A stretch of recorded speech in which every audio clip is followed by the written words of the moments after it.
ده ها نفر از علما را میفهمم که زندگیشان وقف دعوت اسلامی است و الله شاهد از بسیاری هایش ابتدایی ترین مسائل زندگی خود ندارند، بازم وقف دعوت هستند، شب و روز وقف دعوت است. اینمی نفری که به خاطر خدا این کار میکنه، اون نفر چون ذهنیت مادی داره اصلا باور کرده نمیتونه که یک نفری با داشتن مشکلات بسیار سخت در زندگی خود هنوز وقف دعوت اسلامی هیچ باور نمیکنه.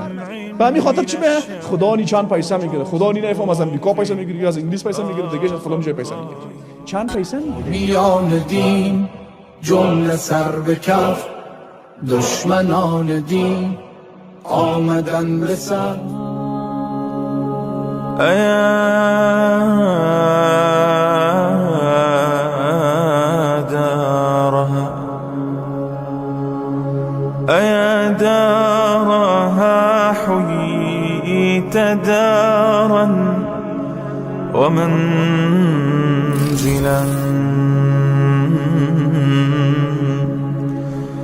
يجود. و باور بکنین همین ذهنیت به حدی در جامعه عام شده که اگر یک نفری خودش به خاطر ادای مکلفیت شرعی خود میره در یک حلقه درسی در یک جا درس میده، چون خودشان ذهنیت مادی دارن، باور بکنین قبول نمیکنن که یک نفری از این کنج کابل تا اون کنج کابل به خاطر درس برای که مردم درس بده، باور نمیکنن. چند پیسه میگیره ای؟ ده ها نفر از علما را میفهمم که زندگیشان وقف دعوت اسلامی است و الله شاهد از بسیاری هایش ابتدایی ترین مسائل زندگی خود ندارند، بازم وقف دعوت هستند، شب و روز وقف دعوت هستند. اینمی نفری که به خاطر خدا این کار میکنه، اون نفر چون ذهنیت مادی داره اصلا باور کرده نمیتونه که یک نفری با داشتن مشکلات بسیار سخت در زندگی خود هنوز وقف دعوت اسلامی بوده باشه، هیچ باور نمیکنه. به همین خاطر چی به خدا نی چند پیسه میگیره، خدا نی نفهم از امریکا پیسه میگیره، از انگلیس پیسه میگیره، دیگه از فلان جای پیسه میگیره.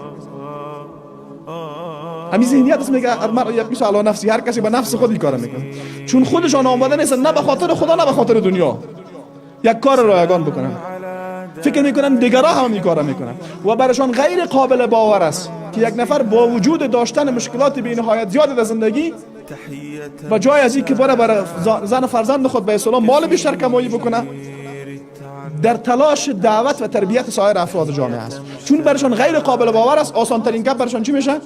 همین میشه که او را متهم بکنه و این خیانت بسیار بزرگی است در حق ارزش‌های دینی و خیانت بسیار بزرگی است در حق یک برادر مسلمان ما.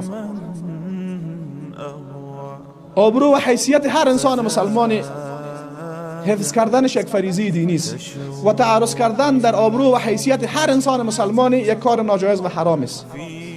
اما تعرض کردن در حق کسانی که الله تبارک و تعالی اونها را با زیور علم آراسته کرده به مراتب ناجایزتر است و به مراتب گناهش بیشتر است، چون ضرر بیشتر به جامعه به بار میاره، تخریب بیشتر داره برای جامعه، ارزش‌های بیشتر معنوی را در جامعه از بین میبره.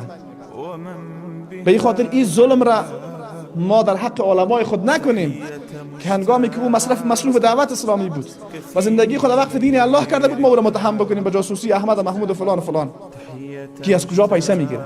و وقتی در یک اتهام به خاطر بیان سخن حق مورد ابتلا قرار گرفت، بازی اتهام ما چند برابر بیشتر شود کی فلانی کار کرده بود و او فلانی کار کرده بود.